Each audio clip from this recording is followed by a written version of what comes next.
Jadi ini saksi hidupnya ya, ada Nyonya, ada Koh Beni ya, keponaan kita ya, kan sejak pandemi ini mau penyerahan anak. Awal-awal corona kan sulit ya, mau kemana online, penyerahan anak online ya apa situasi seperti itu ya.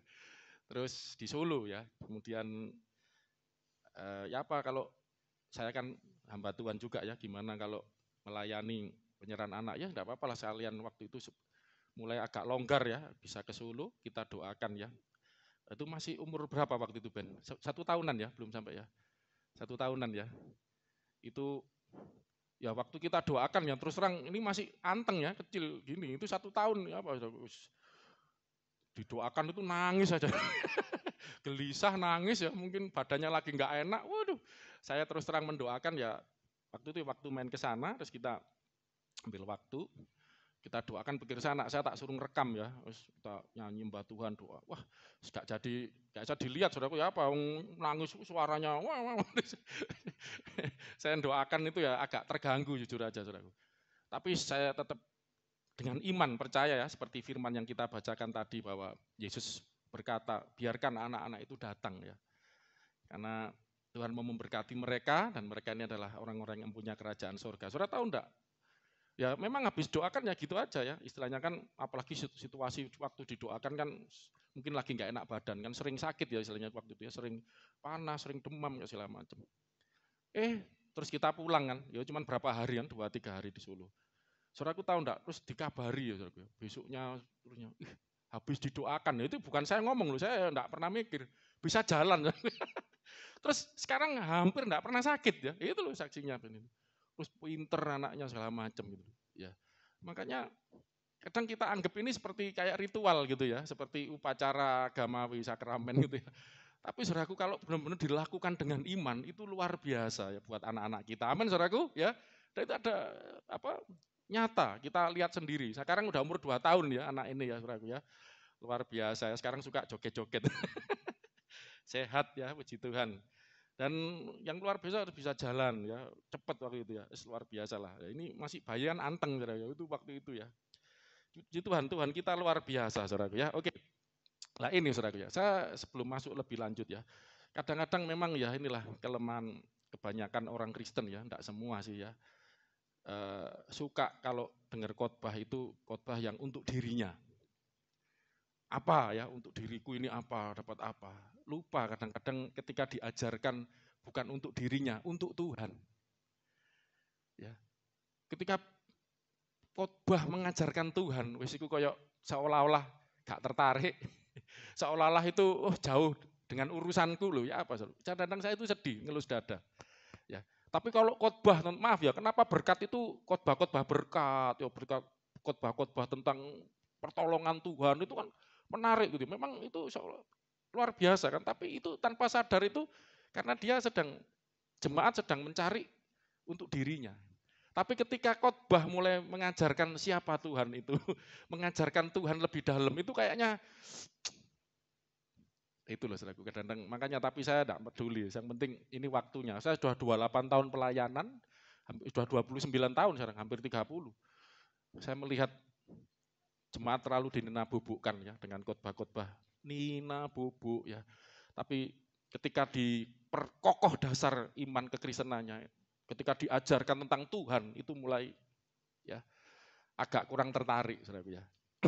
Dan kebetulan tema kita tahun ini ya menjadi serupa dengan Kristus. Bagaimana kita bisa serupa dengan Kristus kalau Kristusnya saja kita enggak ngerti. Kita hanya ngerti cerita Natal. Ya, saudara-saudara kita dari Sulawesi ini ya, cerita kan jujur aja kan di sana kan kantong Kristen. Mereka hanya ngerti Kristus sekedar cerita Natal kan, gambarnya saja. Bahkan ketika di sini mulai diajarkan pra-eksistensi. Maaf, bukan mereka, saya yakin beberapa saudara pun kadang-kadang baru sadar gitu. Pra-eksistensi Kristus. Jadi Kristus sebelum lahir pada waktu 25 Desember itu sudah ada. Kadang-kadang, oh iya ya baru sadar, saya pikir Yesus itu baru ada 25 Desember lah. Repot gitu. Banyak yang enggak ngerti ketika diajak memperdalam, enggak sanggup. Lah kamu tuh jadi Kristen itu apa gitu loh ya. Karena kamu dapat warisan dari orang tuamu gitu loh. Tapi ketika kamu diperdalam iman kekristenanmu, kamu merasa aduh ini kok berat kan. Ya apa, repot gitu loh. Makanya sekali lagi saya memilih walaupun tidak populer ya, tetapi saya akan terus mengajarkan seperti ini ya, tentang Kristus ya. Bagaimana kita bisa seperti Kristus, serupa Kristus. Kalau kita Kristus saja enggak ngerti siapa dia, seperti apa dia ya. Dan berapa waktu ini saya mencoba mulai menyimpulkan untuk saudara kita semua saudaraku ya, untuk lebih melihat Kristus itu kan yang dikenal itu selama ini Kristus itu anak Allah gitu ya. Tapi saya menyadari, sudah saya sampaikan dan juga di WA Group ya, untuk istilah anak Allah itu memang agak kesulitan untuk memahami di kultur Indonesia ya, kultur yang apalagi kita yang mayoritas Muslim ya, sehingga kita bayangannya kan sering diserang, Allah kok punya anak, berarti punya istri segala macam ya, padahal itu nanti saya akan khotbah tersendiri tentang anak Allah itu tidak seperti itu, dan saudara sudah ngerti saya percaya. Selama jadi Kristen bersekolah minggu, kita tidak pernah melihat cerita sekolah minggu di mana Allah menikah terus punya anak, tidak ada ceritanya ya. Memang tidak pernah ada gitu ya. Dan itu adalah gelar anak Allah. Nah, untuk memudahkan kita sebagai anak-anak Tuhan untuk memperkokoh iman kita sendiri, baik kita sendiri maupun di lingkungan kita, saya mengajak untuk kita lebih menekankan lebih dulu ya, nanti baru tentang anak Allah, tentang Yesus sebagai apa, saudaraku? Firman Allah. Ya. Dan tidak kebetulan saudara Muslim kita juga di Al-Qur'annya Yesus itu kalimat Tuhu ya, kalimatnya ya, sudah saya kasih ayatnya itu kan ya. Bisa lihat itu gampang kok carinya. Nah, singkat cerita saya mencoba beberapa waktu ini ngajarkan ini firman Allah, Yesus firman Allah, Yesus firman Allah, firman Allah yang jadi manusia gitu ya. Sudah lihat-lihat khotbah-khotbah sebelumnya. Dan nanti kelihatannya nih hari ini akan saya akhiri untuk topik tentang ini, saudara. Jadi pengertian Yesus firman Allah, selama ini yang saya ajarkan baru satu bagian, satu aspek, yaitu firman yang tertulis di dalam kitab suci, itu menjadi manusia. Yesus berkata, harus digenapi semua yang tertulis dalam kitab Taurat, kitab para nabi, kitab Mazmur tentang aku. Semua harus digenapi, semua yang tertulis tentang aku. Jadi yang tertulis ya. Nah, sekarang kita hari Kamis ibadah kenaikan Isa Al-Masih ya yang lalu, saya juga sudah bagikan ayat-ayat tentang apa yang tertulis tentang Yesus di Perjanjian Lama, kitab Taurat, kitab para nabi, dan kitab Mazmur. Karena kita sebagai orang Kristen, kita hanya ngerti Kristus itu tertulis, terceritakan hanya pada waktu peristiwa Natal, Paskah, kebangkitan dan kenaikan, pelayanannya dan segala macam. Dan kita sudah buktikan. Dan nanti sekarang setelah ini kita akan juga lihat ayat-ayat di dalam kitab Taurat, kitab para nabi, kitab Mazmur, bagaimana Yesus tertulis di situ. Ya kan? Amin, saudaraku. Yesus Kristus walaupun belum lahir ke dunia, dalam peristiwa Natal sudah tertulis dalam kitab Taurat gitu loh. Tapi saya menyadari tidak mungkin menjelaskan semua. Mulai dari kejadiannya sudah ada sebenarnya. Tapi saya mencoba ngambil, saya pilih-pilih gitu ya. Nanti untuk lengkapnya mungkin di catatan saya sedang menggodok ya, seperti buat makalah nanti saya bagikan untuk jemaat. Ya, Anda dengerin dulu aja. Tapi intinya sebagai jemaat Anda mantap iman Anda, kokoh iman Anda, mengerti bahwa Tuhan Yesus kita yang kita sembah, itu sebelum turun ke dunia menjadi manusia, sebelumnya dia ada bersama Allah sebagai firman Allah. Ya, Rasul Yohanes katakan pada mulanya firman bersama Allah, Yohanes 1 ayat 1, dan firman itu adalah Allah, ayat 14 firman itu jadi manusia. Terus Rasul Petrus, Rasul Paulus juga menyebutkan Yesus itu firman Allah dengan bahasa yang berbeda, tetapi intinya sama, bahwa Yesus adalah firman Allah. Ini anak-anak kecil kok di sini. Sekolah minggunya mana? Udah selesai. Cepet. Diajak main dulu di luar ya. Oke, kita akan melihat jadi Yesus ini sebagai firman Allah, saya akan mengajarkan dalam dua aspek. Aspek yang pertama sudah kita pelajari, yang tertulis. Ya. Jadi firman yang dituliskan para nabi. Sekarang gini, coba minta contoh apa nih? Alkitab. Saya kalau HP kan nanti kayaknya gimana HP. Ini apa saudaraku? Alkitab atau kitab suci. Agama apapun lah punya kitab suci. Saya mau tanya, kitab suci itu bagi semua agama dianggap apa? Firman Allahnya kan, firman Tuhan. Saya mau tanya, yang disebut firman Tuhan itu apanya? Bukunya? Tulisan-tulisannya? Isinya kan apa isinya? Tulisan. Sekarang isinya itu kan tulisan. Ada huruf besar, kejadian besar semua ini. Ya, bukunya bukan sekarang ya, bukunya bukan. Terus yang dimaksud kitab suci atau Alkitab itu firman Tuhan itu isinya sekarang. Isinya tulisan. Apakah tulisannya? Katakan kemarin yang sudah belajar di dalam bahasa Yunani firman atau perkataan Allah itu ada dua bahasa ya, dua pengertian. Yang pertama disebut rema. Yang kedua logos. Kata-kata atau apa yang dikatakan itu namanya rema. Tulisan ini detail tulisannya itu disebut rema. Lah logos itu adalah topiknya gitu loh. Maknanya, isinya, intinya gitu loh. Logos sudah saya ajarkan ya, buktikan itu di Alkitab kan ketika nyebut logos itu apa yang dimaksud intinya kan.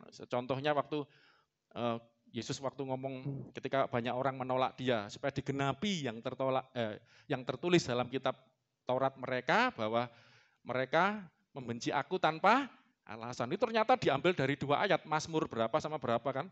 Kata-katanya kan panjang, remanya tulisannya itu apa yang dikatakan itu panjang, tapi maknanya disebutkan Yesus logos sebagai mereka membenci aku tanpa alasan. Kesimpulannya gitu loh.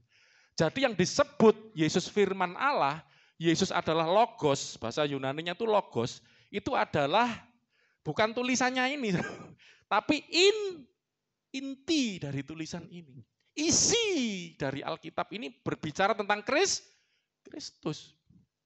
Ya kan sudah. Makanya itulah yang dimaksud salah satu aspek di mana Kristus adalah firman Allah. Apa yang tertulis dalam kitab suci ini berbicara tentang Kristus. Hari Kamis yang lalu saya sudah ajarkan, bahkan mendetail banget kan yang waktu Yesus disalib itu. Mereka menggeleng-gelengkan kepalanya, mengolok-ngolok dia, sampai menggeleng-geleng kepala. Itu kalau direkayasa kan enggak bisa. Misalnya itu kan misalnya Yesus ngerti itu ayatnya di kitab Taurat kan, di Mazmur itu tuh, mereka menggeleng-geleng. Terus kalau yang geleng-geleng kepala Tuhan Yesus ya masuk akal kan, itu ngikut-ngikut itu ya. Tapi yang geleng-geleng ini orang yang menyalibkan dia. Orang-orang yang mengolok-ngolok di bawah disalib, geleng-geleng ke kamu. Orang lain kau selamatkan, kamu sendiri sambil menggeleng-geleng. Dicatat caranya ya apa caranya. Makanya apa yang tertulis di dalam Alkitab ini bukan hurufnya, bukan bukunya, bukan tulisannya, tapi isi inti dari tulisan ini itu telah menjadi manusia. Itu satu aspek.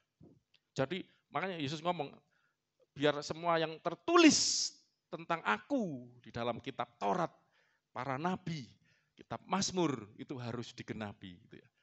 Akhirnya jadi. Makanya kenapa para rasul menyebutkan Yesus, ya, orang Kristen juga punya iman adalah firman Allah. Ini baru satu aspek. Nanti saya akan selesaikan minggu ini, minggu depan aspek yang kedua. Firman yang bukan tertulis. Sebelum tertulis kan berarti firman itu ada. Gitu ya. Firman itu tertulis, kenapa kok firman itu bisa tertulis? Firman itu datang sebagai wahyu kepada para nabi. Para nabi dapat wahyu terus dinubuatkan, disampaikan, diperkatakan, disaksikan. Setelah itu juga didokumentasikan, ditulis gitu loh.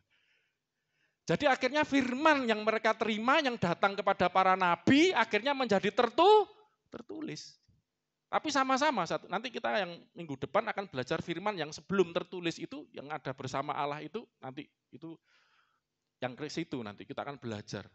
Sehingga kita lebih mantep, lebih ngerti, lebih paham, sehingga kita bisa berkata dengan iman, dengan yakin, dengan mantep, bisa berkata bahwa Yesus Kristus yang kita sembah itu adalah firman Allah. Gitu loh. Itu dulu nanti tujuan saya. Oke, kita akan langsung masuk kepada detail-detailnya ya.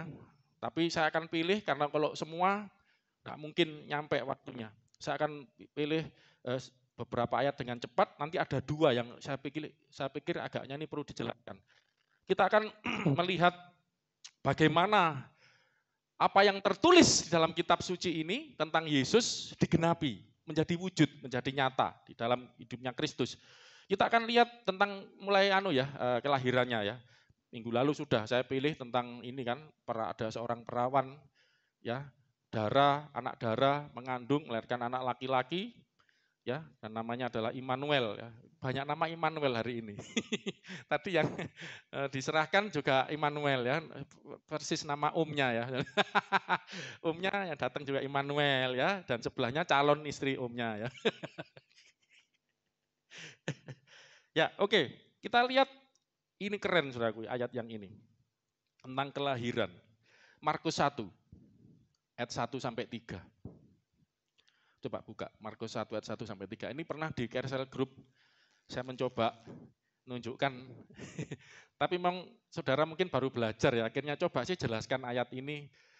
Enggak ada yang sanggup kayaknya. Mas Yugo malah cari ayat yang lain. Ini memang saya enggak ngajarin tentang anak Allah ya, Kristus anak Allah. Nanti ada poin tersendiri dalam.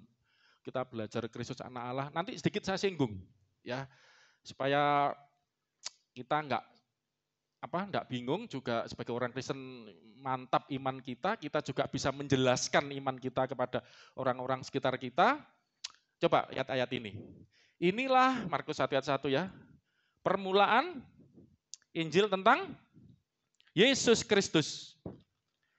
Siapa? Yesus Kristus itu disebut anak Allah. Nah, sekarang anak Allah itu apa? Coba sebentar saya buka dulu, kok sulit. Kacamata ya. Tolong. Tak kunci malah tidak bisa buka.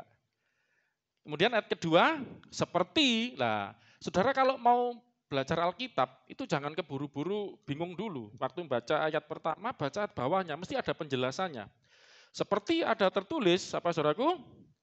Dalam kitab Nabi Yesaya, dikatakan apa? Lihatlah aku menyuruh utusanku mendahului engkau. Saya akan mencoba ngomong begini, saudaraku. Di Alkitab, saya kan sudah jelaskan beberapa waktu yang lalu. Ini adalah berbicara tentang Yesus. Jadi mulai Kejadian, Keluaran semua itu. Musa itu juga nulis tentang Yesus. Kita kan sudah belajar di Gunung Sinai ya, tentang mesianik ya, nabi yang akan datang segala macam. Tidak usah saya ulang, nanti panjang ya. Tapi intinya, tidak ada satu nabi pun yang dalam arti seperti Yesus ini, diperlakukan seperti Yesus Kristus ini. Semua dituliskan mulai kelahirannya. Ini bukan kelahiran, ini bahkan sebelum kelahiran. Yang saya sebut sebagai persiapan. Ya, mempersiapkan. Lihat, aku menyuruh utusanku mendahului engkau. Ini ada ayat Nabi yang bernubuat, Tuhan sedang berkata, lihatlah aku ini Tuhan. Ya, aku menyuruh utusanku. Tuhan menyuruh utusannya mendahului engkau. Engkau ini siapa? Gitu loh ya. Engkau ini Mesias ini yang sudah dijanjikan. Ia akan mempersiapkan jalan bagimu. Gitu. Nanti kita akan lihat ayatnya ya. Ini ayatnya diambil dari nanti Maleaki. Nanti kita akan lihat. Ya, kenapa kok ditulis Yesaya? Ya, karena di bawahnya itu Yesaya. Itu jadi gabungan dua ayat. Maleaki dan Yesaya. Tapi saya tunjukkan di sini. Tidak ada di Alkitab siapapun yang semuanya itu kelahirannya, kedatangannya ke dunia dipersiapkan sedemikian rupa. Dituliskan sedemikian rupa. Kalaupun ada, lah ini contohnya. Ini bicara tentang siapa? Ayat ketiga, nanti kita kembali. Ayat ketiga, ada suara yang berseru-seru di padang gurun. Menyerukan apa? Persiapkanlah jalan untuk Tuhan, luruskanlah jalan baginya. Siapa ini? Yohanes Pembaptis. Ini di Maleaki 3. Maleaki 3 itu sekitar 200-an tahun. 400 ya? 400-an tahun sebelum datang. Loh, kok Yohanes tertulis, Pak? Sebetulnya ini bukan bicara Yohanes Pembaptis. Ini sedang berbicara tentang Yesus yang akan ada utusan yang mempersiapkan jalannya. Bahkan Maria kan ditulis, akan ada perempuan muda, Parthenos bahasa Yunaninya. Mengandung, anak Dara kan mengandung loh. Itu kan bicara Maria gitu ya. Kok tertulis Maria juga gitu ya. Itu tertulis karena berkaitan dengan kedatangan Sang Mesias gitu loh. Kalau enggak ada kaitannya enggak akan tertulis. Lah sekarang juga Isa gitu ya. Isa itu dinubuatkan enggak kelahirannya? Ada kan? Tetapi kan jangka pendek itu aja. Nanti Abraham kan mandul kan, kamu nanti akan punya anak, bahkan datang sendiri sebagai manusia setahun depan.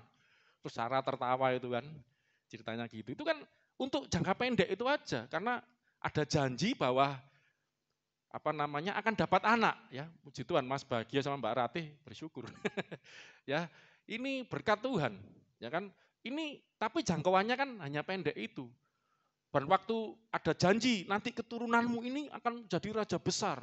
Keturunanmu akan menjadi berkat bangsa-bangsa. Loh, ternyata itu bukan bicara Ishak, karena Ishak waktu sampai matinya pun hanya tinggal di Kanaan sebagai orang asing. Bagaimana jadi berkat? Ternyata itu jangkauannya untuk Mesias gitu loh. Kira-kira begitu ya. Simpson, kalau kemis lalu saya bicara Simpson ya, cuman nggak ada waktunya kan. Waktu lihat ada Malek, nah nanti saya akan bicara tentang Malak, Yehova atau Malak Adonai, malaikat Allah. Nanti saya milih menjelaskan dua hal ini ya, karena lainnya panjang. Tapi itu nanti, saya akan lanjutkan ke sini. Ini bicara Yohanes Pembaptis, ada suara orang yang berseru-seru di padang gurun. Berseru apa saudaraku? Persiapkanlah jalan untuk Tuhan, luruskanlah jalan baginya. Ayat 4. Coba cepet lanjut sampai. Demikianlah, nah ini yang dimaksud siapa? Yohanes Pembaptis tampil di padang gurun dan menyerukan, bertobatlah dan berilah dirimu dibaptis dan Allah akan apa?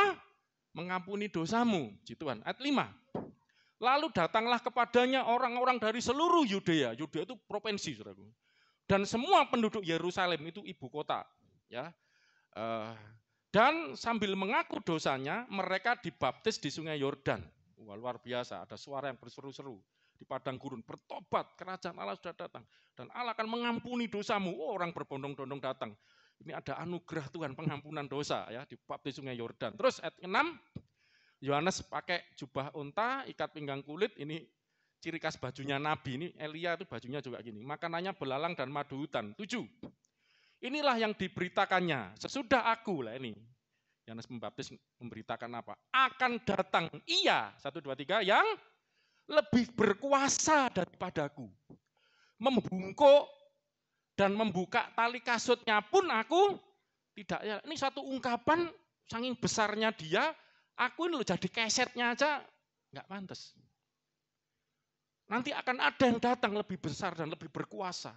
Ayat 8, apa ciri khasnya? Aku membaptis kamu dengan air.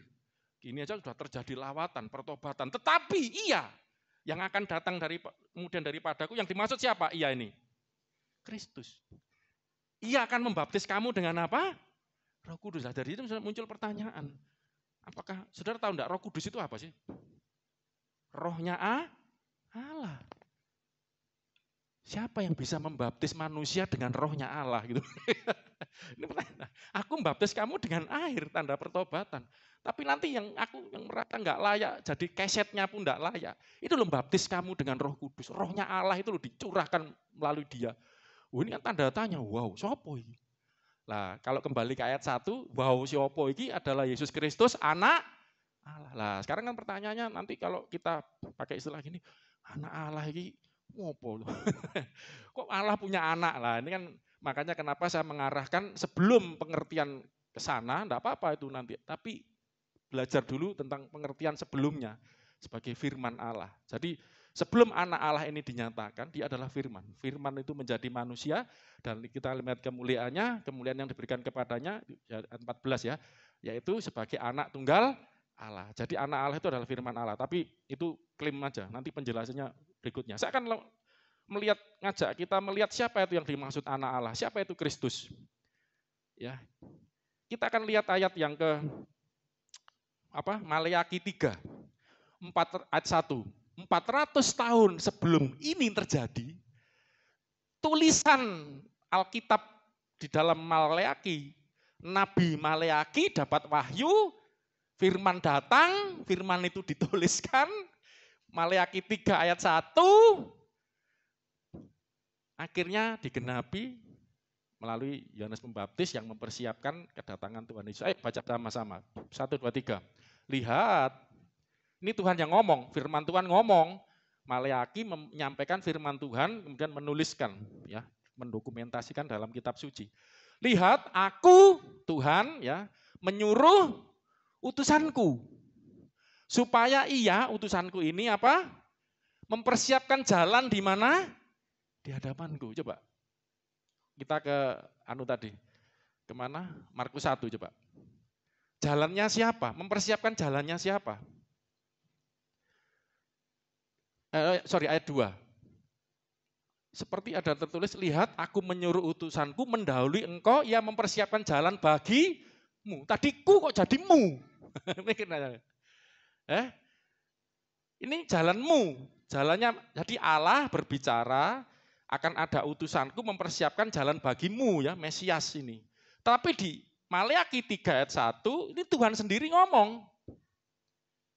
Tuhan sendiri ngomong, lihat aku menyuruh utusanku supaya ia mempersiapkan jalan di hadapanku.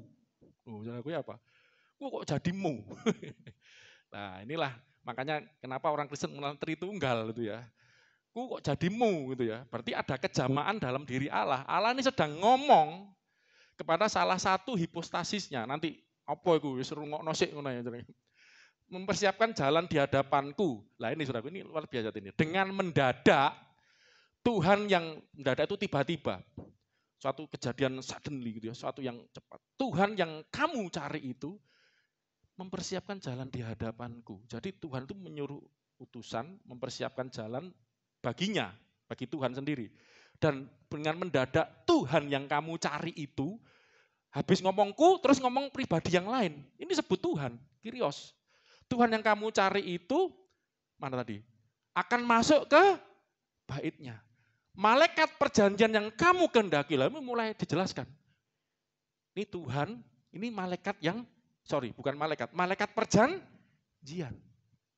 Yang kamu cari itu, kehendaki itu sungguhnya ia datang. Firman Tuhan. Ini kan makanya saudaraku, orang Yahudi itu, ini saya sekali katakan ya, Alkitab perjanjian lama itu kitabnya orang Yahudi. Jadi orang Kristen tidak bikin-bikin, saudaraku. Bayangkan, orang Yahudi baca ini pusing kepalanya, saudaraku. Kalau tidak pusing, tidak akan menolak Yesus. Hanya beberapa murid-murid Yesus itu kan orang Yahudi juga. Murid-murid mula-mula itu menerima Kristus. Bayangkan, saudara kalau jadi orang Yahudi, ada kitab seperti ini, Anda belum jadi orang Kristen, ngerti enggak? Coba, Tuhan ngomong, Tuhan yang bicara, menyuruh utusanku, berjalan mendahului aku, mempersiapkan jalan bagiku. Dan Tuhan mendadak, Tuhan yang kamu cari itu, akan masuk ke baitnya. Malaikat perjanjian ini apa? Mari ngomong aku, saya kok ngomong ada pribadi yang lain lah. Ini loh saudaraku. Ini bicara tentang Kristus. Nah nanti saya akan jelaskan, keep dulu ya, tentang malaikat. Malaikat perjanjian. Yesus itu disebut malaikat perjanjian, firman perjanjian, darah perjanjian. Nanti saya akan tunjukkan, kebetulan kita juga mau melihat penggenapan dari apa yang ditulis Musa tentang darah perjanjian. Ya, atau kita lihat sekarang dulu, karena nanti kelihatannya tidak ada hubungannya. Coba kita lihat Keluaran pasal 24. Keluaran 24. Bukankah ini yang dikatakan Yesus? Keluaran 24, ayat yang ke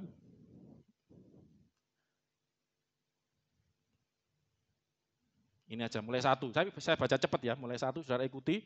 Saya baca di sini, itu ngikutin ya, bacaan saya. Berfirmanlah, judulnya dulu ya, LAI memberikan judul perikop ini, upacara pengikatan perjanjian antara Tuhan dengan bangsa Israel.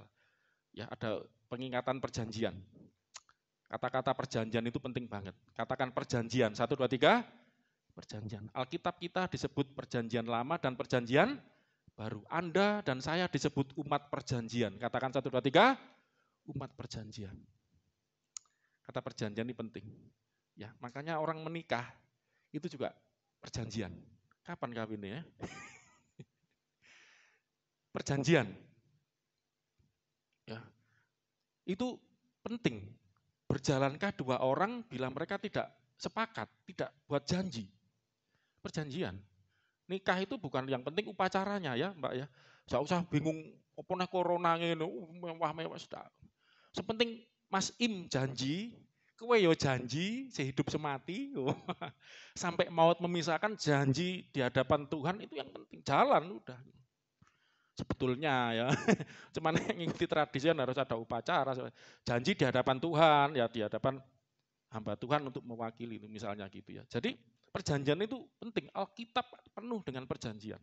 Sampai kitabnya disebut perjanjian lama dan perjanjian baru. Nanti kita akan nanti terus ya, karena banyak benar topiknya yang nggak mungkin diajarkan dalam 1 tahun aja belum tentu habis. Berfirmanlah ia kepada Musa, Tuhan ngomong pada Musa, naiklah menghadap Tuhan. Engkau dan Harun itu imam ya. Musa nabi, Nadab, Abihu dan ini orang tokoh tua-tua, 70 orang dari tua-tua Israel dan sujudlah kamu menyembah dari jauh. Ayat 2, hanya Musa sendiri yang mendekat kepada Tuhan, tetapi mereka itu tidak boleh mendekat dan bangsa itu tidak boleh naik bersama-sama dengan dia. 3, lalu datanglah Musa dan memberitahukan kepada bangsa itu segala firman dan segala peraturan itu, maka seluruh bangsa itu menjawab serentak, segala firman yang telah diucapkan Tuhan itu akan apa? Lah firmannya mana? Itu ayat 20, 21, 22, 23. Ya, entek waktu nih baca itu. Itu sudah dibacakan, terus mereka menjawab, yaitu tentang hukum 10 perintah Allah, tentang budak, tentang segala macam lah, tentang ibadah. Baca sendiri ayat 20 sampai 23 ya, 24-nya ini ya. Terus dibacakan, diberitahukan, segala itu kan kami lakukan. Lalu Musa menuliskan segala firman Tuhan itu. Keesokan harinya, pagi-pagi didirikannya lah mezbah di kaki gunung itu dengan 12 tugu sesuai dengan 12 suku Israel. Kemudian disuruhnya lah orang-orang muda dari bangsa Israel, maka mereka mempersembahkan korban bakaran, menyembelih lembu-lembu jantan sebagai korban keselamatan pada Tuhan. Sudah itu ayat 6, saudaraku. Musa mengambil sebagian dari darah itu, lalu ditaruhnya ke dalam pasu, sebagian lagi darah itu disiramkannya pada mezbah. Jadi ada korban. Ya disembelih, darahnya disiramkan ke mezbah, selanjutnya disimpan di pasu. Untuk apa nanti? Diambilnya lah ayat 7, 1, 2, 3. Kitabnya itu disebut kitab perjanjian. Kitab suci disebut kitab perjanjian. Padahal kita tadi sudah bahas bahwa Yesus adalah firman Allah. Isinya kitab suci loh itu Yesus. Yesus itu loh nanti perjanjian. Malaikat perjanjian. Nanti ini darah perjanjian, saudara lihat. Diambilnya kitab perjanjian itu, lalu dibacakannya dengan didengar ya tadi yang sudah di firman yang disampaikan Tuhan sejak di Gunung Sinai. Di kitab berarti sudah dituliskan kan, dibaca, namanya kitab perjanjian, didengar bangsa itu, dan mereka berkata segala firman Tuhan akan kami lakukan dan kami dengarkan. Ayat 8, baca sama-sama. 1, 2, 3. Kemudian Musa mengambil darah itu dan menyiramkan pada siapa? Bangsa itu. Serta berkata, jadi darah itu bukan cuma disiramkan kepada mezbah, bahkan nanti kalau saudara belajar tabernakel, itu semua peralatan bait suci itu disiram dengan darah. Saudara tidak bisa bayangkan, jadi waktu kalau kita ke gereja gini, itu darah tok. Saudara. Wabang. Antara ngeri-ngeri sedap. Saudara, gini pernah belajar enggak? Kan maaf, kalau gereja enggak pernah ngajarkan gini, jemaat, ya enggak ngerti kan. Makanya, tapi saya tahu gini nih, kapan khotbah berkat ini? Bayangin, orang waktu masuk gereja itu loh, darah, penuh dengan darah, peralatannya, musik. Itu ya, dulu apa tuh, ada meja roti segala. Itu darah, mezbah itu darah, mezbah dupa, diperciin darah semua. Karena penumpahan darah, prinsipnya tidak ada pengampunan dosa, tidak layak gitu loh. Karena ini orang mati semua, orang manusia ini orang berdosa, dosa itu upahnya maut, mati. Orang mati tidak akan bisa menghadap Tuhan, orang mati tidak bisa beribadah. Makanya perlu ada penumpahan darah. Dan yang luar biasa, darah itu ternyata enggak cuma disiramkan kepada bait Allah, mezbahnya, perkakas-perkakasnya, ternyata darah itu juga dicurahkan, dicipratkan, disiramkan kepada orangnya. Jadi bayangkan kalau Anda ibadah zaman itu, ini darah tok komputer, sound system, dan Anda pun juga ciprat apa? Darah. Ya apa saudaraku? Loh ini bukan saya ngomong loh. Lalu Musa mengambil darah itu dan menyiramkan kepada bangsa-bangsa itu 3 jutaan orang loh. Nyiramkannya kayak apa ya? Diperhati, roto kabeh. Bayangin enggak? Dan waktu berarti basa apa ya? Menyiramkan pada bangsa itu berkata, ngomong sambil ngomong, 1, 2, 3, Inilah darah perjanjian yang diadakan Tuhan dengan kamu. Ada perjanjian, ini darah. Tadi ada kitab perjanjian. Ini ada darah perjanjian yang diadakan Tuhan dengan kamu berdasarkan segala firman ini. Saya tidak ada waktu. Pasal 34 itu firman perjanjian. Ada firman perjanjian. Jadi Yesus itu makanya enggak heran disebut malaikat perjanjian. Ayo Pak, siapa itu malaikat perjanjian? Allah sendiri menyebut Tuhan yang kamu cari. Allah itu loh menyebut malaikat perjanjian ini tuh Tuhan. Orang Israel enggak mudeng. Opo? Lah, saudara bersyukur sebagai orang Kristen anak Tuhan, sudah kenal Yesus. Tahu yang dimaksud siapa itu malaikat perjanjian. Siapa itu darah perjanjian? Siapa yang darah perjanjian itu? Buka Matius 26 ayat 28. Itu Yesus perjamuan terakhir saudaraku ya. Ayat 27 mulai. Sesudah itu ia mengambil cawan, mengucap syukur, lalu memberikannya kepada mereka dan berkata, minumlah kamu semua dari cawan ini. Sebab 1, 2, 3, 28 inilah darahku. Darah apa?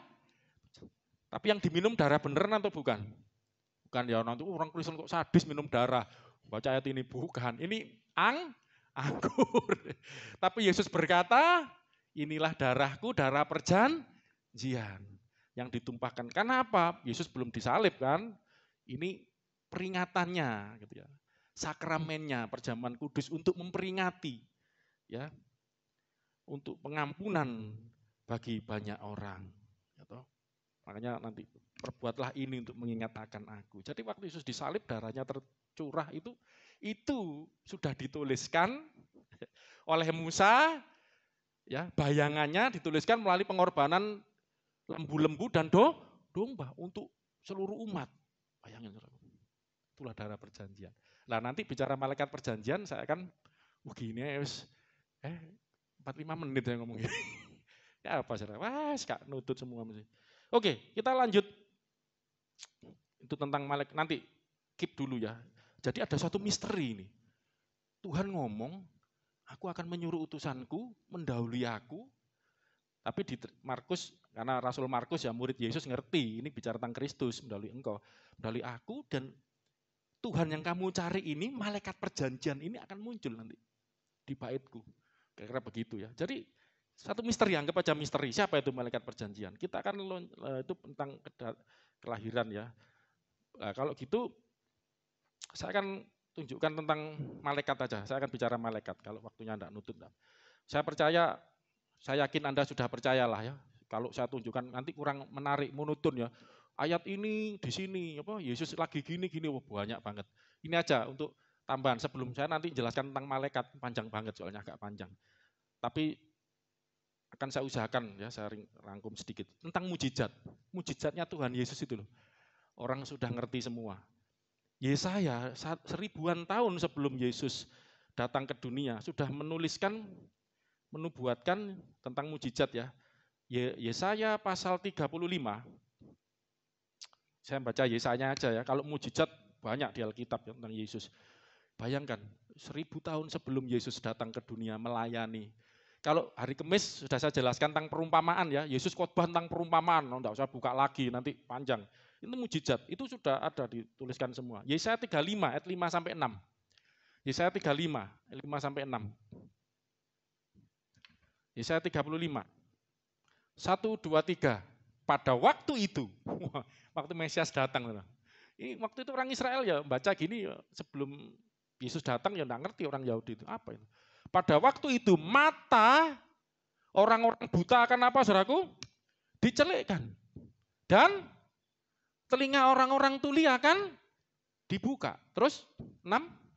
Pada waktu itu orang-orang lumpuh akan apa? Melompat seperti rusa. Ya kiasan, mana kayak rusa ya, enggak. Kiasan. Saking sukacita ya. Dan mulut orang bisu akan bersorak-sorai. Terusnya. Saya mau tanya. Coba baca dari Kejadian sampai Wahyu lah. Mana ya sampai Maleaki lah. Kalau Matius sampai kan Yesus yang ngerjakan para rasul ya. Cuman coba kejadian mana dalam kehidupan para nabi yang pernah terjadi seperti ini? Orang buta melihat. Lu coba yang rajin baca Alkitab dulu, apalagi yang enggak pernah baca. Yang lumpuh berjalan, coba cari lo di mana itu. Kejadian nabi siapa? Musa. Musa perasaan enggak ada, itu orang yang buta melihat, lumpuh berjalan, tuli mendengar, terus apalagi itu, bisu berbicara. Coba. Bahkan Yesus pernah ngomong, pada zamannya Elisa, banyak orang kusta, tapi hanya satu yang disembuhkan, Naaman, orang Syria itu, orang Asyur. Tidak ada. Zamannya Yesus, mujizat, ombyoan. Baca itu. Setiap orang ketemu Yesus mati bangkit. Setiap orang buta jadi melihat. Itu enggak cuma 1-2 orang, hampir semua. Pokoknya ketemu Yesus lumpuh berjalan. Ya, tuli mendengar. Dan itu digenapi gitu loh oleh Yesus. Ini Yesaya, Nabi Yesaya 1000-an tahun sebelum terjadi sudah nulis gitu loh. Lah harusnya orang-orang Yahudi, makanya kenapa Yesus ngomong, kalau kamu tidak percaya kepadaku, setidak-tidaknya percayalah kepada pekerjaan-pekerjaan itu yang aku lakukan. Loh ini kan sudah menggenapi, cuma kan bebal, tegar tengkuk, keras kepala, masih tetap menolak Yesus. Gitu loh. Dan ingat baik-baik, orang Yahudi menolak Yesus. Bukan karena menolak, ini kok Allah punya anak. Enggak, mereka ngerti. Mesias, Kristus itu disebut anak Allah. Ngerti, enggak goblok gitu. Cuman mereka menolak Yesusnya ini. Gitu loh. Mereka sampai hari ini masih nunggu orang yang lain, Kristus yang lain. Dan enggak akan pernah muncul. Nanti saya akan khotbahkan itu. Orang Yahudi sekarang mulai terbuka. Memang masih 3%. Tapi sekarang nanti mulai terbuka. Dan saya akan satu kali nanti saya akan jelas tentang bait Allah itu. Ya, oke. Kemudian ini ya jelas ini contoh bahwa apa yang ditulis oleh Nabi Yesaya digenapi, menjadi wujud, menjadi nyata di dalam Tuhan Yesus. Dan ayat yang lain banyak, enggak nuntut ya. Saya akan menjelaskan tentang malaikat ya, karena seperti di ayat awal tadi, supaya ayat ini Anda pahami tentang kenapa Yesus itu kok disebut malaikat. Jangan sampai keliru seperti saksi Yehova, bidat-bidat Kristen, saudaraku ya, yang menyebutkan bahwa Yesus itu adalah malaikat, ya kan? Yesus itu adalah malaikat. Ya, bentar ya. Kita akan melihat tentang malaikat dimulai dari Kejadian 16 dulu. Jadi saudara harus bisa membedakan antara saksi Yehova itu dan Mormon menyebut Yesus itu malaikat. Malaikat yang turun dari surga gitu loh. Ada yang nyebut, kalau Mormon itu, Frank itu kan dulu Mormon ya, sharing-sharing yang dari Amerika itu loh sama saya. Itu malaikat Archangel itu loh, malaikat siapa? Michael ya. Terus kalau saksi Yehova itu ya pokoknya malaikat enggak ada namanya tapi yang paling tinggi gitu loh. Wah, malaikat yang paling tinggi, yes. Ngawur semua ya saudara ya. Karena salah memahami. Nah, kita akan melihat malaikat itu sebenarnya kita akan melihatnya begini, saudaraku. Ada malaikat yang memang malaikat ya pada umumnya gitu loh. Tapi yang dimaksud ini malaikat perjanjian gitu ya. Ini malaikat yang unik gitu loh. Jadi Allah itu secara sederhana gini, bisa menampakkan dirinya dalam berbagai wujud. Ya. Seperti di semak belukar, di gunung sungai api yang menyala-nyala. Tuhan juga bisa menampakkan diri sebagai manusia. Berapa kali kan saya ngomongnya, itu nemui Abraham, nemui Yakub, nemui Yosua, pernah. Dan kalau Allah bisa menampakkan diri dalam berbagai wujud, berarti Allah juga bisa menampakkan diri sebagai malaikat itu loh gitu ya. Lah, cuman membedakan mana ini malaikat yang pada umumnya dengan malaikat teofaninya daripada Allah, kita akan melihat beberapa ayat, coba ya. Ini Kejadian 16 ayat 7. Ini kejadian ketika Hagar lari dari Sarah. Ya, tuannya Sarah dan Hagar kan istrinya Abraham, ya. Sarah itu istri resmi, Hagar itu budaknya Sarah, diberikan pada Hagar karena belum punya anak. Itu hambanya, terus ditindas. Baca sendiri ceritanya ya. Terus ayat lari meninggalkan Sarah. Dan ayat 7 dikatakan, lalu malaikat Tuhan menjumpainya dekat suatu mata air di padang gurun, yakni dekat mata air di jalan ke Syur. 8 katanya, Hagar hamba Sarah, dari manakah datangmu, mana pergimu? Jawabnya Hagar ngomong, aku lari meninggalkan Sarah. Ini yang ngomong siapa? Ayat 7, malaikat Tuhan. Nah, kita lihat dulu, malaikat Tuhan ini siapa? Ayat 9, lalu kata malaikat Tuhan itu kepadanya, kembalilah kepada nyonyamu, biarkanlah engkau ditindas di bawah kekuasaannya. Kadang-kadang kalau Anda ditindas bosnya, ya ditindas siapalah ya, kakaknya, merasa tertindas, ada kalanya Tuhan balik, oh gak apa-apa, kamu ditindas ya. Ada rencana Tuhan, ya kan? Kalau enggak gitu enggak lahir Ismail nanti ini. Lalu kata malaikat kepadanya, malaikat Tuhan itu, aku akan membuat sangat banyak keturunanmu. Aku, saya tanya, malaikat bisa enggak memberkati? Aku akan membuat keturunanmu sangat banyak sehingga tidak dapat dihitung karena banyaknya. Malaikat itu juga pelayan, saudara. Hamba, waktu Yohanes menyembah, ya ada malaikat kan dapat penglihatan, jangan. Aku juga hamba seperti kamu, aku juga tidak punya otoritas seperti Tuhan.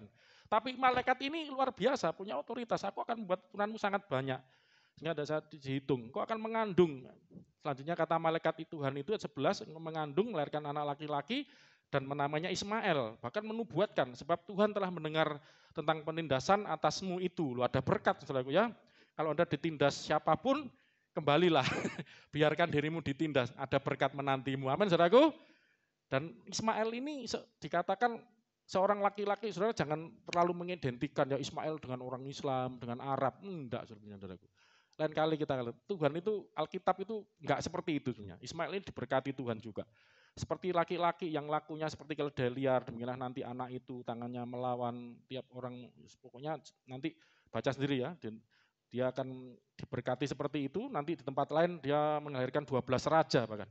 13, kemudian Hagar, 1, 2, 3, menamakan Tuhan yang telah berfirman kepadanya itu dengan sebutan engkaulah El Roi. Loh, tadi yang ngomong itu siapa? Malaikat Tuhan.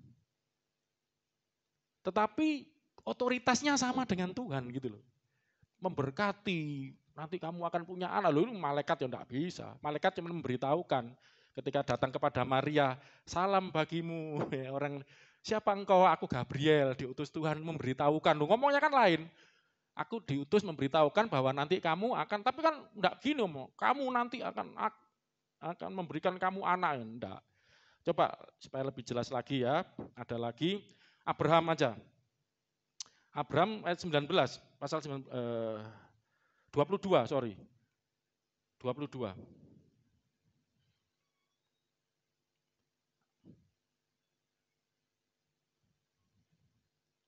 Kejadian 22 ayat yang ini ketika ayat 10 biar tahu, enggak usah saya jelaskan. Ayat 10, sesudah itu coba ini cerita apa? Abraham mengulurkan tangannya lalu mengambil pisau untuk menyembelih. Nah, ini peristiwa apa, saudaraku? Penyerahan ya, Tuhan minta persembahkan anakmu oleh anak di masa tua ya. Ini kan kiasan saja ya, seperti tadi Mas Bagio, Mbak Rati kan mempersembahkan anaknya, ini kan pengertiannya seperti itu ya, bukan dipersembahkan. Tapi waktu itu benar-benar diminta nyawanya, saudara. Mengambil pisau mau disembelih korban ya. Terus ayat 11, 1, 2, 3, tetapi berserulah apa, saudaraku? Malaikat Tuhan dari mana? Langit. Abraham, Abraham. Abraham menyaut apa? Sautnya apa? Ya Tuhan. Ada malaikat menampakkan diri, kalau tadi kepada Hagar diberi nama El Roi. El itu Elohim, Allah. Allah yang aku lihat ya, muka dengan muka. Nanti itu ada panjang gitu. Tapi intinya ketika malaikat itu menampakkan diri berbicara dengan otoritas Tuhan, Abraham berkata ya Tuhan, lalu ia berfirman.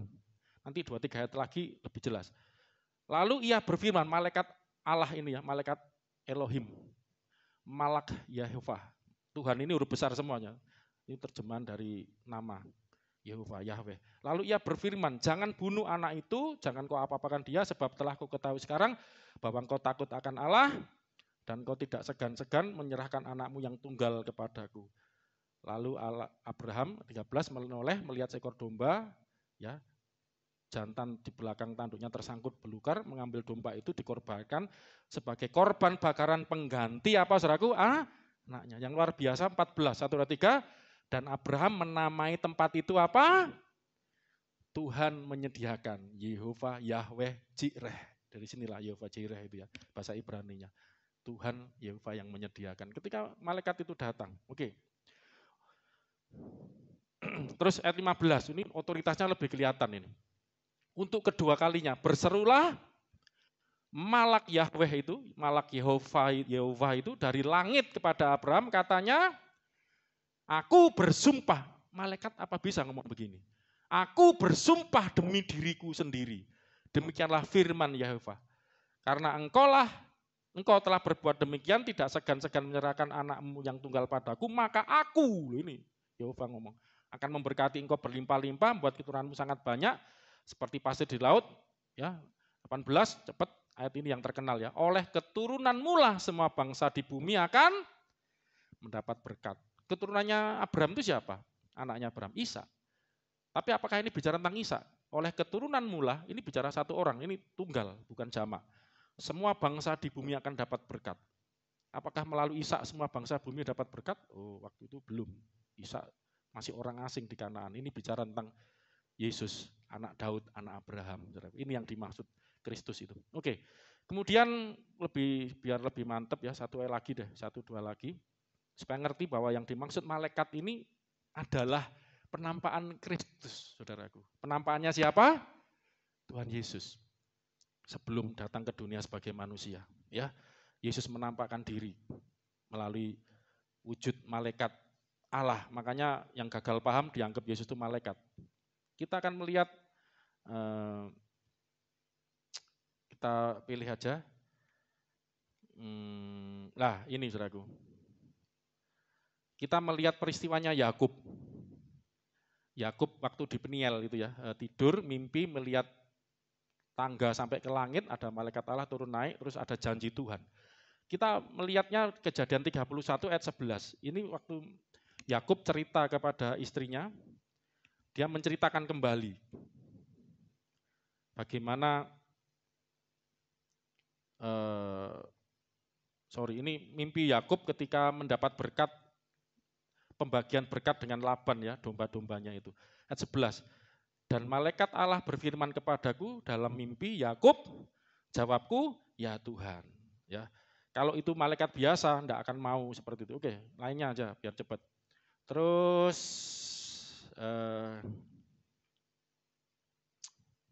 jadi malaikat ini berotoritas sebagai Tuhan. Nah, saya akan menjelaskan gini. Ini aja dulu.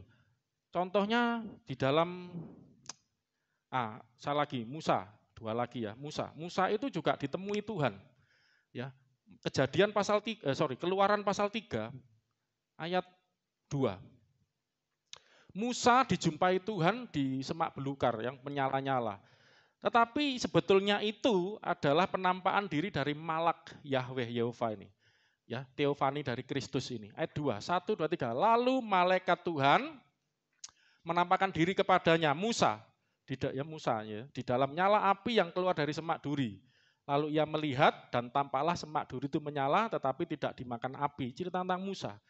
Segala macam, terus Musa menyimpang. Ayat 4, ini kan ayat 2 ya. Ayat 4, ketika dilihat siapa saudaraku? Tuhan. Padahal tadi yang menampakkan diri siapa? Malaikat Tuhan. Nah, jadi Tuhan itu menampakkan diri dalam wujud malaikat. Langsung aku adalah aku itu ya. Itu malaikat. Malaikat Tuhan yang berotoritas sebagai Tuhan, atau dengan kata lain Allah yang menampakkan diri dalam wujud malaikat. Yang terakhir saya mau tunjukkan ini, saudaraku. Kejadian di tiang awan, tiang api. Kita lihat Keluaran 13 dulu. Keluaran 13 ayat tentang tiang awan, tiang api. Ayat 17.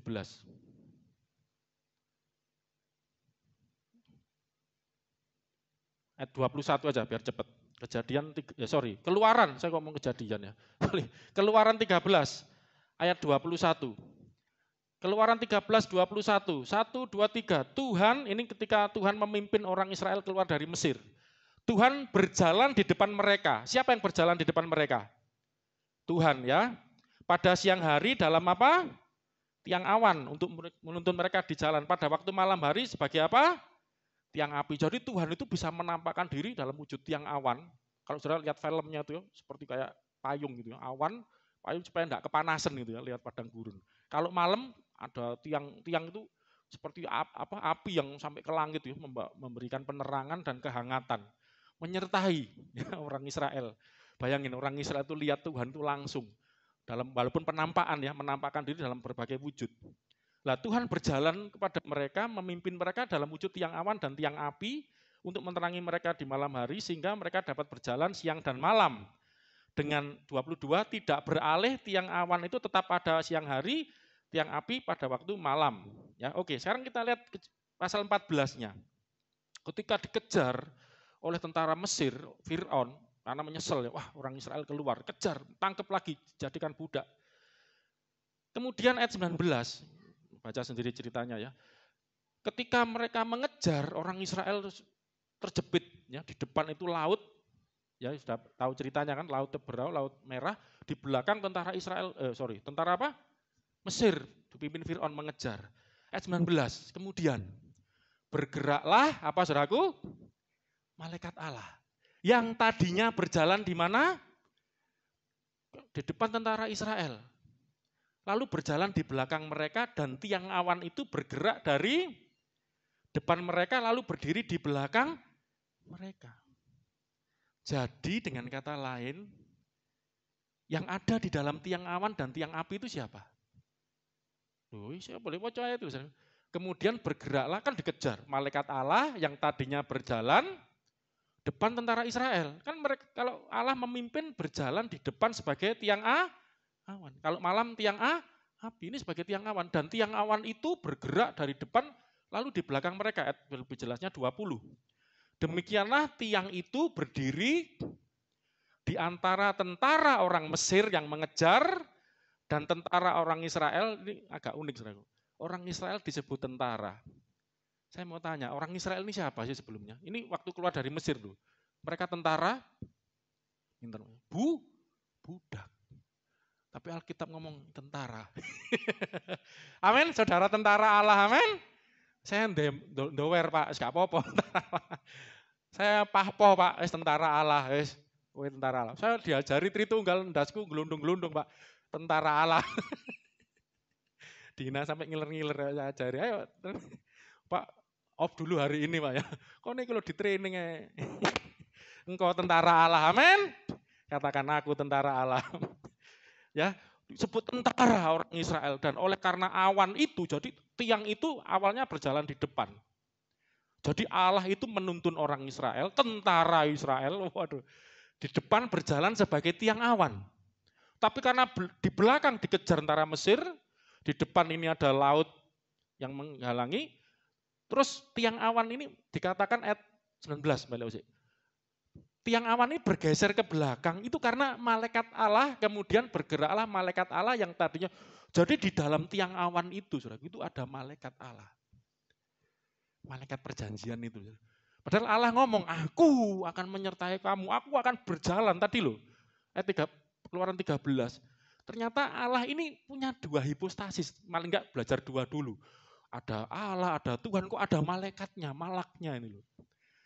Siapa inilah itu Yesus. Berjalan nanti bisa minggu depan. Pindah ke belakang, akhirnya terjadilah demikianlah 20 ya, tiang itu berdiri antara orang Mesir yang mengejar tentara Israel, dan oleh karena awan itu menimbulkan kegelapan, maka malam itu lewat. Sehingga yang satu tidak dapat mendekati yang lain, jadi ditahan oleh tiang awan tadi. Tuhan itu melindungi, itu luar biasa. Itu melalui Allah itu berteofani, menyatakan dirinya kemuliaannya melalui malaikatnya. Malaikat, ya ini Yesus, ini bukan malaikat biasa ini. Kalau enggak percaya, satu ayat lagi, satu terus saudara ya. Keluaran pasal 23. Janji Tuhan kepada orang Israel. Sesungguhnya, saudara nanti kalau baca keseluruhan kisah Mesir, perjalanan Israel ya, perlindungan Tuhan, saudara akan menemukan Allah itu berjalan di depan orang Israel. Tetapi Allah berkata seperti ini, ayat 20 ya, sesungguhnya aku mengutus seorang malaikat berjalan di depanmu untuk melindungi engkau di jalan. Tadi kan tiang awan, tiang api. Ternyata itu ada malaikat di dalamnya. Padahal Tuhan ngomong, itu aku yang melindungi kamu, membawa engkau ke tempat yang kusediakan. 21, jagalah dirimu, ini loh malaikat perjanjian. Saya sedang menunjukkan, ini yang disebut Nabi Maleaki, ini loh Tuhan yang kamu cari, malaikat perjanjian yang selama ini nyertai kamu perjalanan ke Mesir dari Mesir sampai padang gurun sampai Kanaan, iki loh.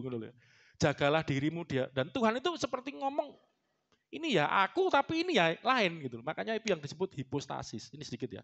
Hipostasis itu diterjemahkan pribadi, tetapi untuk pengertian sekarang kurang tepat. Karena pribadi itu di dalam pengertian modern, psikologi modern, ditemukan Sigmund Freud, ahli psikolog, pribadi itu artinya individu. Nah, hipostasis ini itu bukan individu. Jadi gini bedanya, tambah mumetnya ini. Individu itu, saya individu, Mas Yoga individu. Bisa dibedakan, juga terpisah. Tapi hipostasis itu bisa dibedakan, tetapi tidak terpisah. Golek contoh nih, angel. Jadi bisa dibedakan. Allah dan maleknya ini, teofaninya sebagai malak ini bisa dibedakan. Tapi tidak terpisah. Makanya ngomongnya sama. Malaikat Allah ini bisa ngomong aku juga. Aku memberkati kamu. So, podo. Nah ini siapa? Firman Allah yang jadi. Ini loh saudaraku. Jadi ngerti ya, hipostasis itu bisa dibedakan, tapi tidak terpisah, tidak bisa dipisahkan.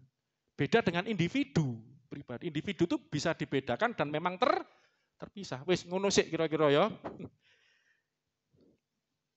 Loh, maaf Pak, salah ketik Jonathan. Yo sesuai akte. Ya nanti dibetulno ya. Tadi namanya salah, aku tiba berdoa ya. Jenenge ketikannya yang salah ya. Namanya bener tapi kok, cuman ejaannya mungkin. Gak apa-apa. Jagalah dirimu di hadapannya supaya 21 ya, supaya engkau jangan mendurhaka kepadanya sebab pelanggaranmu tidak akan diampuni. Sebab 1, 2, 3, namaku ada di dalam dia. Loh ya apa? Makanya berhak menjalankan fungsi sebagai Tuhan. Ini ya apa? Mumet gak? Jadi ada malaikat, bukan malaikat biasa, tapi yang namanya Tuhan ada di situ dan menjalankan fungsi sebagai Tuhan. Nah makanya yang saksi Yehova sama Mormon bidat sesat itu keliru nganggap ini malaikat. Nanti lebih lanjut. Tetapi 22, jika engkau sungguh-sungguh mendengarkan perkataannya, melakukan segala yang kufirmankan, maka aku akan memuji musuhmu. Dan kalau engkau melakukan firmanku, perkataanku, berkatku akan turun atasmu, kira-kira begitu ya. Jadi ini seperti dua pribadi, tapi kok sama gitu loh. Sama kuasanya, sama hakikatnya, itu dalam teologi namanya sama hakikat, sama-sama Allah gitu loh. Apa? Jadi Tuhan itu seolah-olah iki yo aku yo ya 23, sebab malaikatku akan berjalan di depanmu mbak engkau segala macam. Ya oke lah. Saya akan tutup dengan ayat ini, saudara. Kenapa kok seperti ini, saudara? Jawabannya di sini. Saya nemukan di sini kejadian ini doa berkat Yakub kepada anaknya Yusuf. Ya. Kejadian 48. Kita akan tutup tim musik bisa maju, tim musik satu orang. Kejadian 48 ayat 15. Setelah ini kita berdoa. 15 dan 16. Sesudah itu diberkatinya lah Yusuf. Katanya, nenekku dan ayahku, Abraham dan Ishak. Ya. Ini yang memberkati Yakub ya, nenekku dan ayahku. Yakub ini kan neneknya Abraham, ayahnya Ishak. Telah hidup di hadapan Allah. Allah itu dikatakan sebagai Allah yang telah menjadi apa? Gembalaku. Allah menjadi gembala. Saya mau tanya, ada berapa banyak gembala di dunia? Apakah semua gembala itu Allah? Bukan kan? Tapi Allah bisa menjadi gembala. Selama hidupku sampai sekarang menggembalakan. Seperti gembala menggembalakan kambing domba. Yang 16 luar biasa. Dan 1, 2, 3, Allah itu selain menjadi gembala bagiku, Allah itu juga menjadi sebagai malaikat. yang telah melepaskan aku dari bahaya. Saya sayang tadi waktunya tidak cukup ya. Berapa kali Yakub ditemui Tuhan sebagai malaikat di Peniel dengan Laban. Ketika mau ketemu Esau, nanti lain kali saya jelaskan. Yakub ini ngalami penampakan Tuhan, penyertaan Tuhan baik sebagai gembala maupun sebagai malaikat. Ya, yang telah melepaskan aku dari bahaya. Yesus adalah malaikat perjanjian. 400 tahun Nabi Maleaki sudah menuliskan sebelum datang. Yesus datang untuk melepaskan kita dari bahaya. Malaikat yang menyertai kita. Dia menjadi sebagai gembala, sebagai malaikat bagi kehidupan kita. Bersyukur kita punya Allah yang seperti Dia. Mari kita akan akhiri ibadah kita, pelan-pelan bangkit berdiri. Kita akan berdoa bersama-sama. Kita sudah mendengar tentang Yesus. Kita sudah belajar mengenal tentang Dia. Dia adalah gembala yang baik. Dia adalah malaikat perjanjian yang datang dalam hidup kita. Allah menyatakan diri sebagai gembala. Allah menyatakan diri sebagai malaikat untuk menyertai kita. Itu terjadi di dalam Kristus Yesus. Haleluya, haleluya. Haleluya. Engkau gembala yang baik. Kau menuntun hidupku dan bawaku ya Tuhan. Dan bawaku ke air tenang, menyegarkan jiwaku. Sekalipun ku berjalan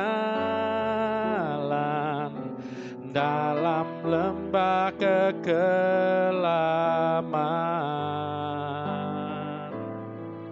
tak akan gentar ku melangkah, sebab Engkau beserta. Malaikat itu tugasnya menjaga, melindungi, dan Tuhan bisa menjadi malaikat bagi kita, saudaraku.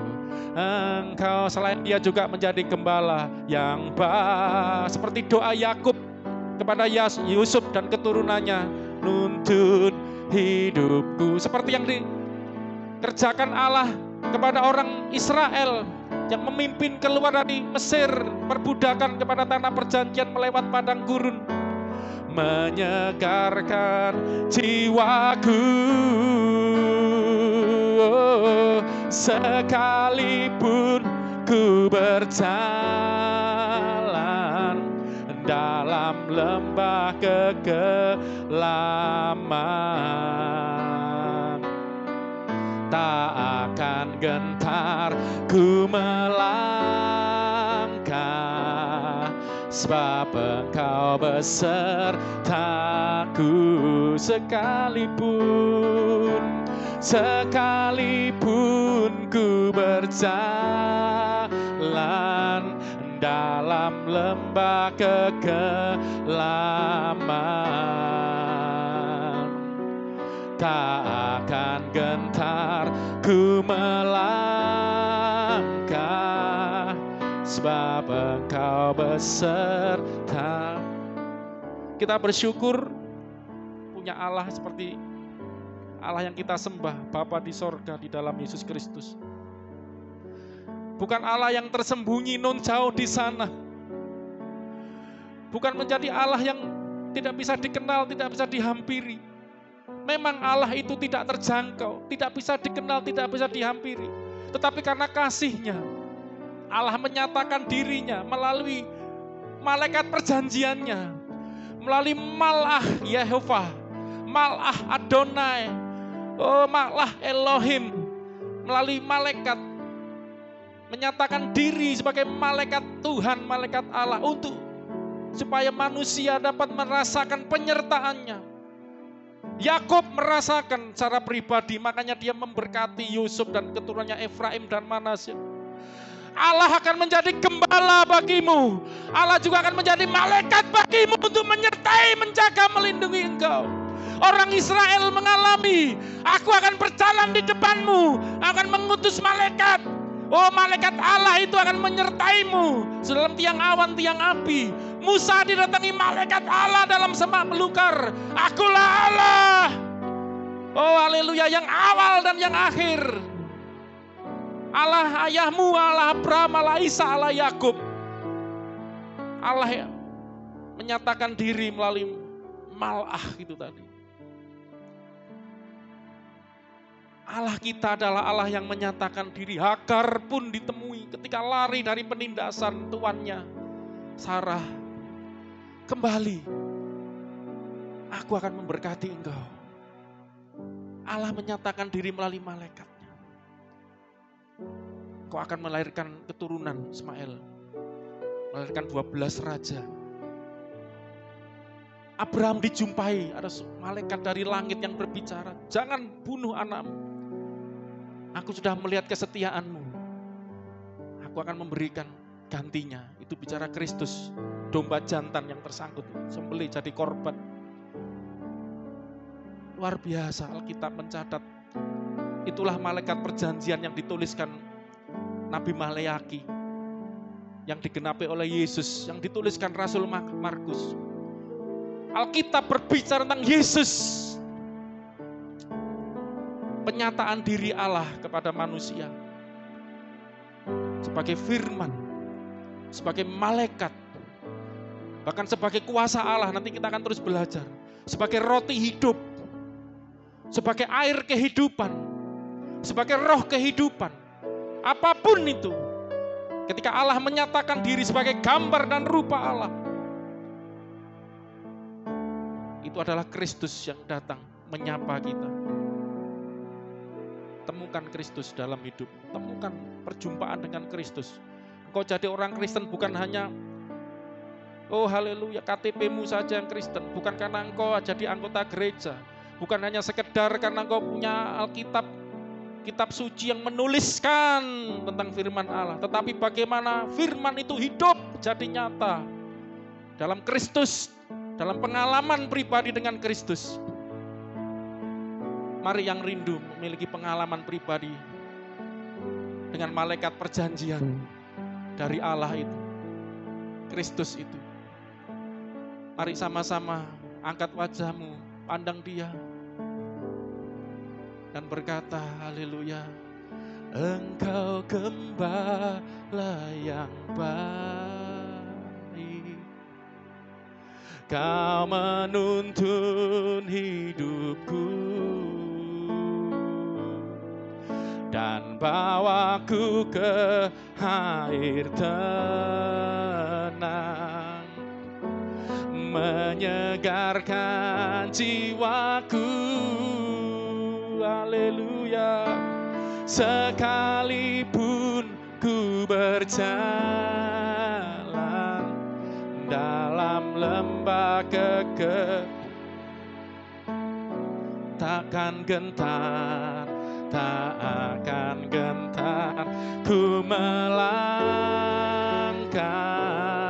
sebab Engkau beserta. Sekalipun ku berjalan, sekalipun ku berjalan dalam lembah kekelaman, takkan gentar, tak akan gentar ku melangkah, sebab Engkau beserta. Saudara, dengan iman saja, saudara saja katakan, sekalipun ku berjalan dalam lembah, Allah akan menyatakan dirinya sebagai malaikat penjagamu, malaikat pelindungmu, malaikat yang berjalan bersamamu,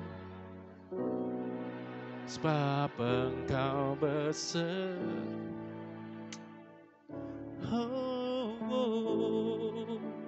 Sekalipun dalam lembah yang gelap, tak usah takut. Oh yeah, tak akan gentar ku melangkah, sebab Engkau beserta. Tentara Tuhan katakan, tak akan gentar ku berjalan,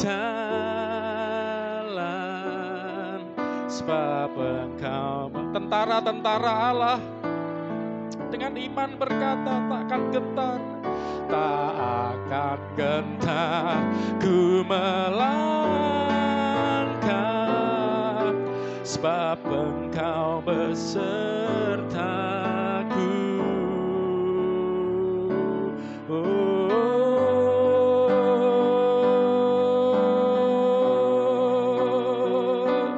Haleluya.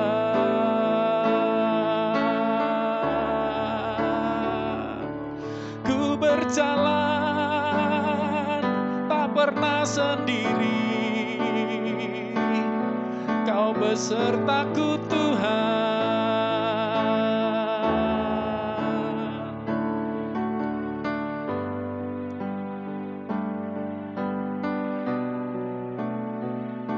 Terimalah berkat Tuhan yang tertulis dalam Alkitab, bagaimana Yakub memberkati Yusuf dan keturunannya. Sesudah itu diberkatinya Yusuf, katanya, nenekku dan ayahku Abraham dan Ishak telah hidup di hadapan Allah. Allah itu sebagai Allah yang telah jadi gembalaku selama hidupku sampai sekarang, dan sebagai malaikat yang telah melepaskan aku dari bahaya. Dialah kiranya yang memberkati orang-orang ini, umat Tuhan ini, anak-anak muda ini, sehingga namaku serta nama nenek dan bapakku Abraham dan Ishak termasyhur oleh karena mereka, dan sehingga mereka bertambah-tambah menjadi jumlah yang besar di bumi. Itulah berkat Tuhan akan memasyurkan Allah dalam karyanya, dalam panggilannya. Makasih Tuhan. Makasih Tuhan buat berkat-Mu.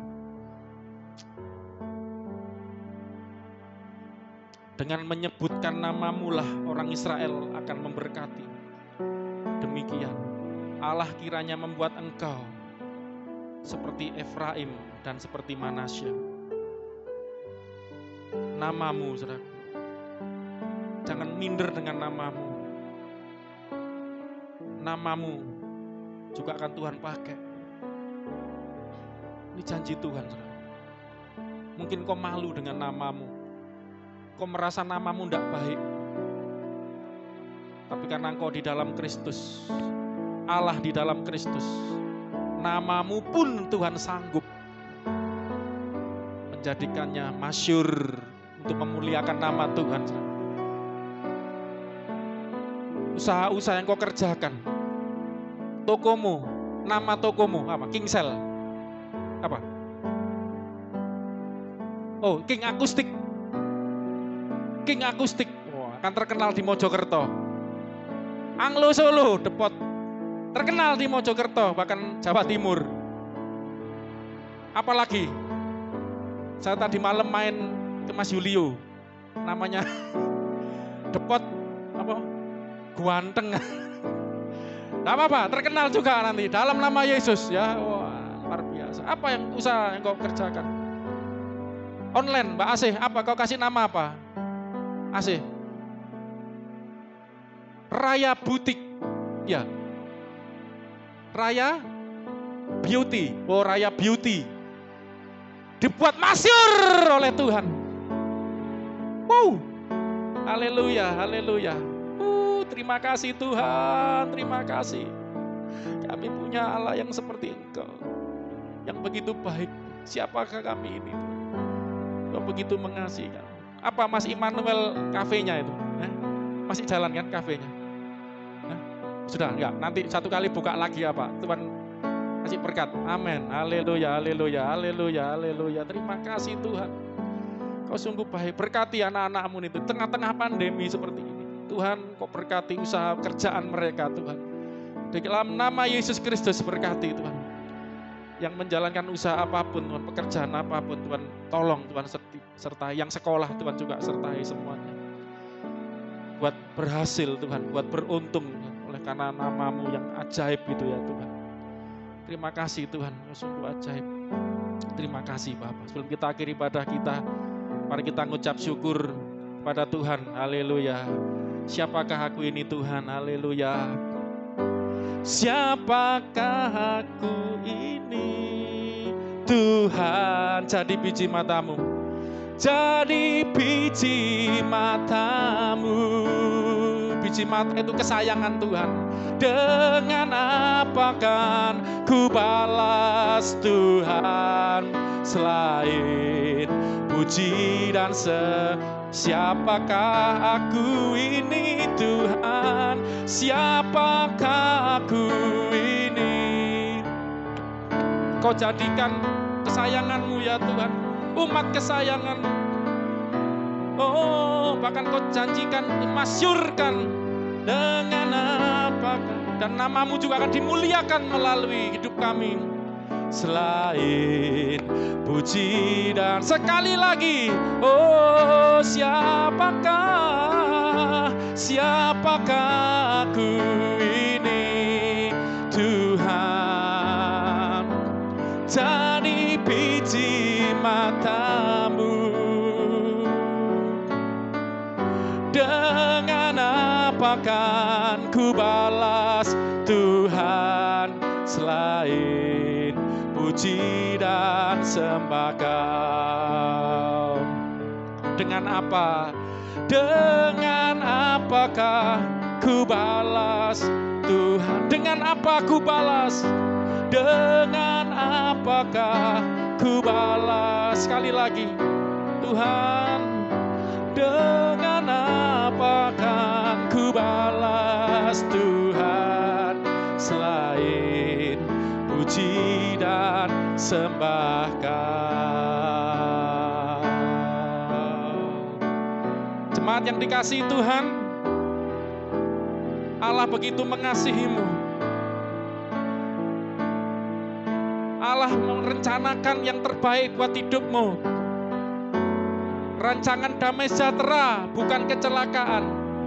Rancangan yang memberikan hari depan yang penuh harapan. Itulah Tuhan rencanakan dalam hidupmu. Tuhan memberkatimu. Tuhan menjagamu. Tuhan memeliharamu. Tuhan melindungimu. Tuhan mendukungmu dalam sayap Raja Walinya.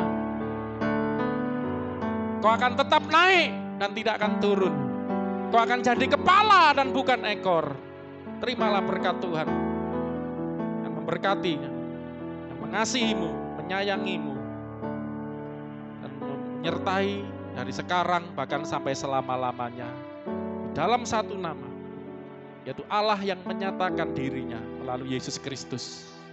Malaikat perjanjian itu, gembala yang baik itu, Kristus Sang Mesias itu, Juru Selamat itu, akan menyertai kita selama-lamanya. Dalam nama Tuhan Yesus Kristus kami sudah berdoa.